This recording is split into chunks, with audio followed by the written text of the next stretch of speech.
আসসালামু আলাইকুম। Technique easy এডুকেশনের পক্ষ থেকে নবম দশম শ্রেণীর শিক্ষার্থীদের জানাচ্ছি শুভেচ্ছা। আজকের পর্বে আমরা অনুশীলনীর যে সৃজনশীলটা আছে এটা নিয়ে তোমাদের সাথে আলোচনা করব। কি বলছে দেখো তো। জামান বিবর্তন অধ্যায়টি ভালো বুঝতে না পেরে তার বাবার কাছে যায়।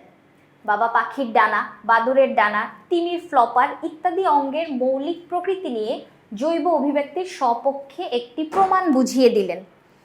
এরপর জামান তার বাবার কাছে বিবর্তনের মতবাদ সম্পর্কে জানতে চাইলে তিনি ল্যামার্কের মতবাদ এবং ডারউইনের মতবাদ বিস্তারিত ব্যাখ্যা করলেন।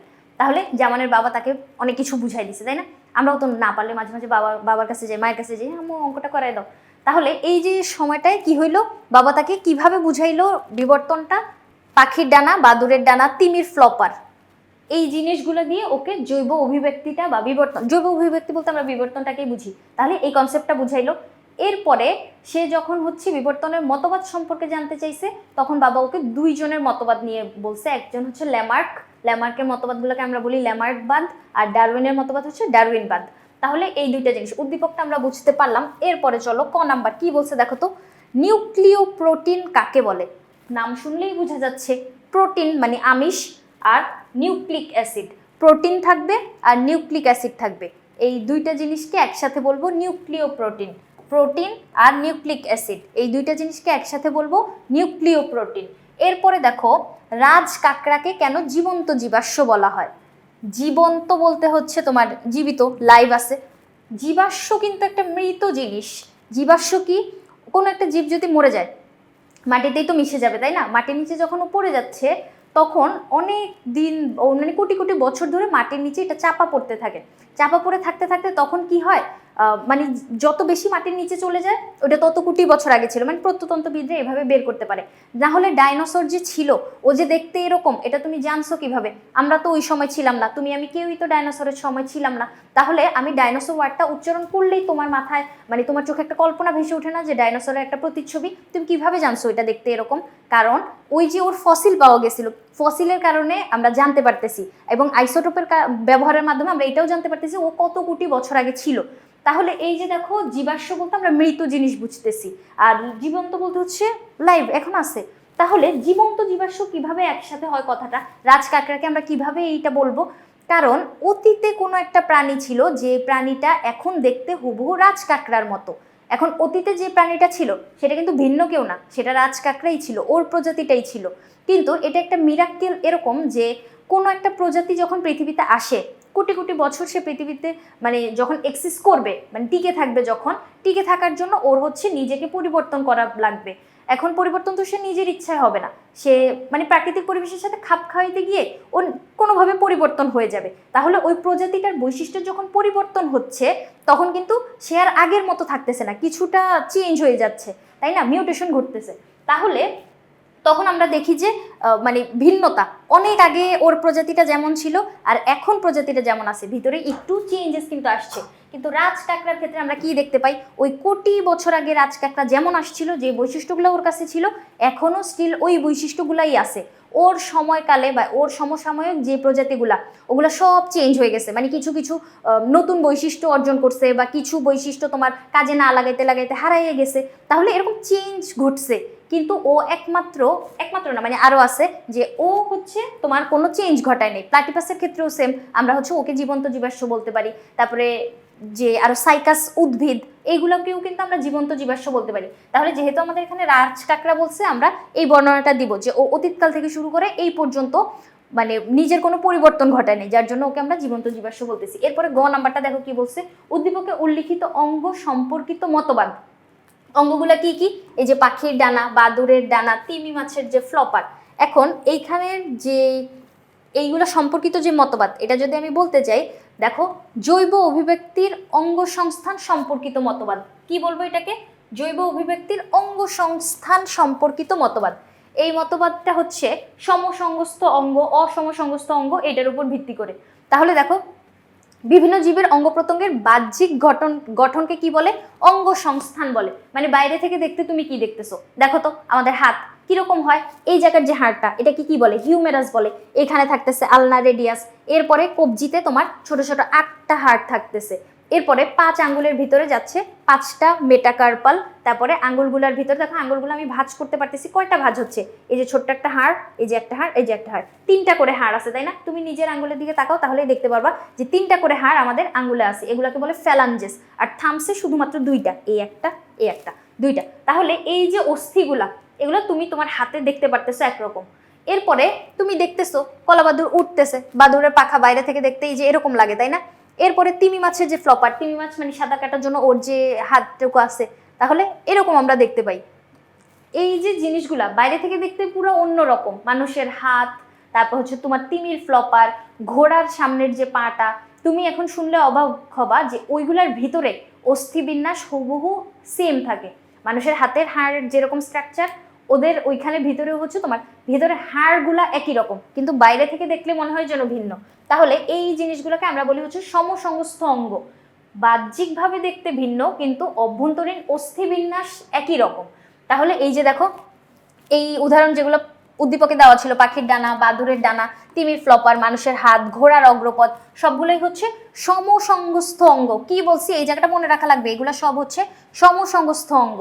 দেখতে আলাদা কিন্তু ভেতরের যে অস্থিবিন্যাস ওইটা সেম। তাহলে এই যে এই কথাটাই বলছে আপাত দৃষ্টিতে আলাদা মনে হয়। এখন এই যে পাখির ডানা, বাদুড়ের যে ডানাটা, ওরা কি করতেছে, উঠতে ওদেরকে সাহায্য করতেছে। আবার তিমি মাছের ক্ষেত্রে, তিমি মাছ তো আর উড়ে না, ও কি করে, সাঁতার কাটে, ওর ওই ফ্লপারটা ওকে সাঁতার কাটতে সাহায্য করতেছে। মানুষের হাত কি করতেছে, মানুষের হাত হচ্ছে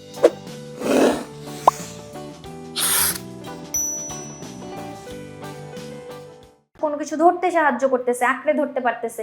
তারপরে ঘোড়ার অগ্রপথ, ঘোড়া দৌড়াইতে পারতেছে। তাহলে এক একজন এক এক কাজে ব্যবহার করতেছে, দেখতেও আলাদা কিন্তু ভেতরের অস্থি বিন্যাসটা হচ্ছে একই রকম। এই যে কনসেপ্টটা, এটাই হচ্ছে আমার অঙ্গসংস্থান সম্পর্কিত যে মতবাদ, এটাই হচ্ছে উদ্দীপকে ওই বাবাটা তার ছেলেকে বুঝাইছে। তাহলে এই কথাবার্তাগুলোই দেখো এখানে আমরা বুঝলাম। এরপরে ঘ নাম্বার চলো দেখি কি বলছে। বাবার বুঝিয়ে দেওয়া মতবাদ দুটির মধ্যে কোনটি অধিকতর গ্রহণযোগ্য? মতবাদ দুইটা ছিল ল্যামার্কবাদ আর একটা ছিল ডারউইনবাদ। এখন এই দুইটার ভেতরে তোমার ডারউইনবাদ হচ্ছে অধিক গ্রহণযোগ্য। দেখো সবার প্রথমেই কিন্তু এই লাইনটা বলে নিবা, তোমার শুরুতেই বর্ণনা লেখা শুরু করবা না যে ল্যামার্ক এই এই বলছে, ডারউইন এই এই বলছে, এখন উন্নত বা অধিকতর গ্রহণযোগ্য কোনটা, ওই উত্তরটা তোমার চলে গেল একদম 2 পৃষ্ঠা পরে, এরকম কিন্তু করা যাবে না। ঘ নম্বর লিখেই তোমাকে সাথে সাথে উত্তরটা দিয়ে দিতে হবে যে ডারউইনবাদ হচ্ছে অধিক গ্রহণযোগ্য। এরপরে তুমি বর্ণনা দাও, নিজের ইচ্ছা মতো মনের মাধ্যমে মিশিয়ে বর্ণনা লিখতে থাকো, কিন্তু আসল যে উত্তরটা সেটা হচ্ছে একদম শুরুতেই বলে দিতে হবে। তাহলে ল্যামার্কবাদের মূল প্রতিপাদ্য বিষয় হচ্ছে 3টা। কি কি?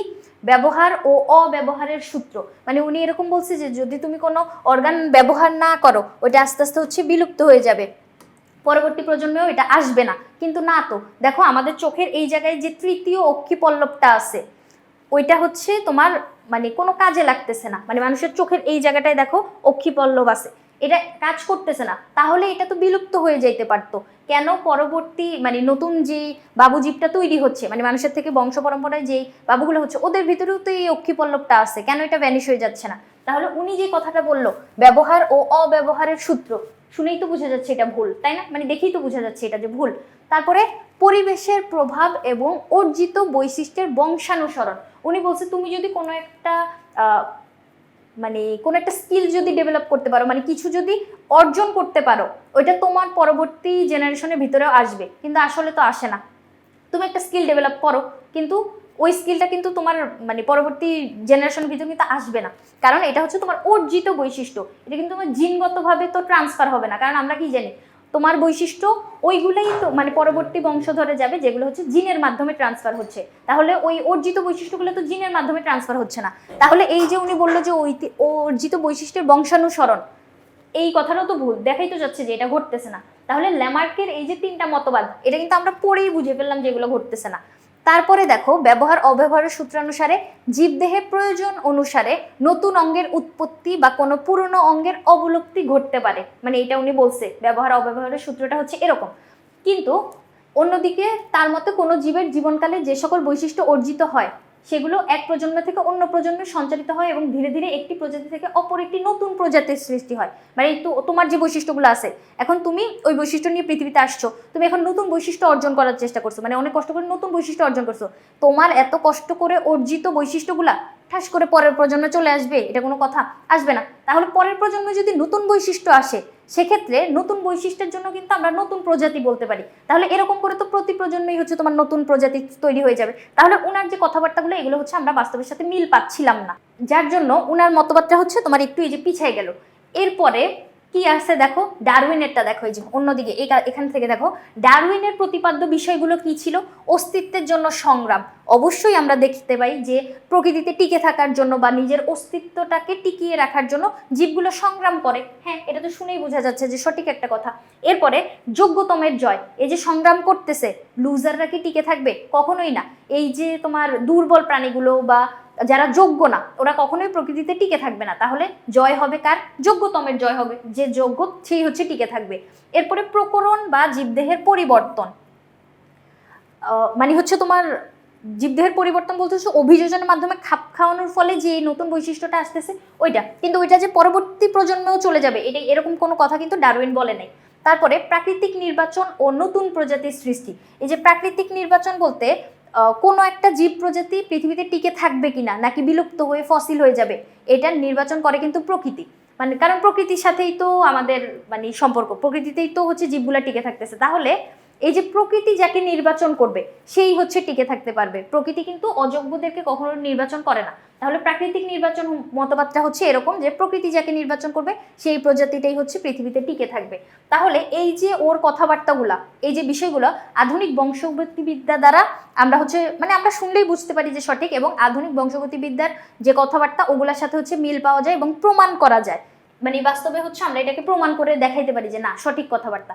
তাহলে এই যে দুইজনের মতামত আমরা এখানে বর্ণনা করলাম, মানে ওদের যেই মতবাদগুলো ওরা দিছে, সেটার ভিত্তিতে আমরা কি বুঝতে পারতেছি যে ডারউইনের মতবাদ হচ্ছে অধিক গ্রহণযোগ্য আর ল্যামার্কেরটা হচ্ছে গ্রহণযোগ্য না। মানে ওনার সময় ওটা চলছিল, কিন্তু পরবর্তীতে দেখা যায় যে বিবর্তনের সূত্র দিয়ে এইটাকে বাস্তবায়ন করা যাচ্ছে না। তাহলে আমাদেরকে প্রশ্নে জানতে চাইছে যে কার মতবাদটা অধিক গ্রহণযোগ্য?